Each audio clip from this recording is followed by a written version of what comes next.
Alors bonjour à tous, on se retrouve pour notre nouvelle petite pastille vidéo patrimoine spéciale confinement. Aujourd'hui, j'avais pas particulièrement envie de parler d'une chronologie ou d'événements de la ville, mais on va plutôt se concentrer sur l'histoire d'une personne.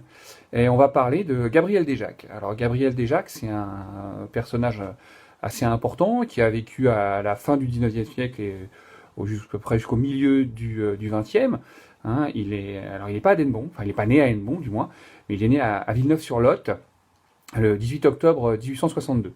Et en fait, ce qui l'amène à Hennebont, c'est que tout simplement, il est diplômé de l'école vétérinaire de Toulouse et que il entre en 1887 dans l'administration des haras. Et tout simplement, eh bien, il vient à Hennebont pour s'occuper des chevaux. Alors, il est spécialisé dans le cheval et puis toutes ces pathologies. Euh, à Hennebont, il est surtout connu parce que c'est lui qui, en mars 1910, eh bien, va installer dans la porte Broérec le musée du vieil Hennebont, hein, dans lequel va être rassemblée toute une série eh bien, d'objets qui évoquent l'histoire de la ville. Il a déjà montré plus tôt, 5 ans avant, en 1905, son intérêt pour le patrimoine, puisqu'il a écrit l'ouvrage Hennebont, murailles massives et vieux logis. Hein, un ouvrage qui est illustré par Gaston Jourda de Vaux. Alors, vous le trouvez aux archives communales en salle de lecture, mais il est régulièrement réédité.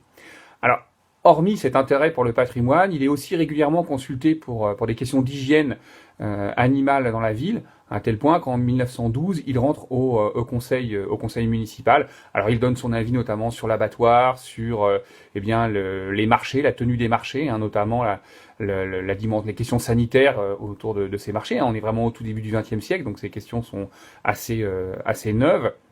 Il est tellement investi dans la culture bretonne qu'il sera fait membre d'honneur de la Gorsed. Alors la Gorsed, hein, c'est un regroupement de personnes qui veulent redonner leur lettre de noblesse au druidisme et au celtisme.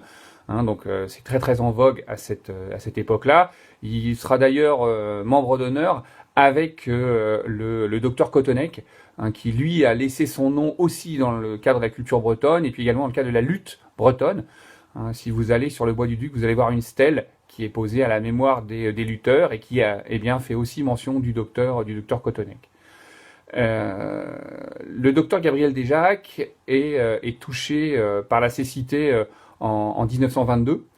Il a 60 ans et il continue néanmoins à faire visiter le musée. On a des témoignages, notamment dans la presse, où il reçoit les membres de la Polymatique, hein, qui est la société savante d'histoire et d'archéologie du Morbihan. Il fait également une visite spécialisée pour les anciens combattants.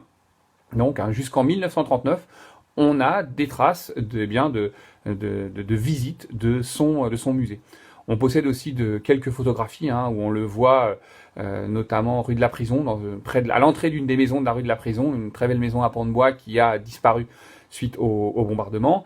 Et puis il est également visible, il y en a une photo où il est très très fier, très martial avec son pen base, hein, son bâton de marche et son béret sur le chemin de ronde de la porte Broérec.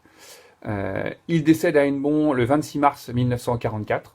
Et heureusement, il ne verra pas son musée partir en fumée lors des bombardements d'août 1944. Hein, le musée renaîtra de ses cendres avec l'association Hennebont Patrimoine dans les années 80. Gabriel Desjacques a 3 fils qui sont nés à Hennebont. Hein, l'aîné Félix, lui, devient vétérinaire. Le cadet Georges sera médecin, mais ils ne sont pas à Hennebont. Seul le Benjamin, Louis, qui est né en 1890, devient courtier en bestiaux à Hennebont, et il fait partie des victimes civiles de la Seconde Guerre mondiale.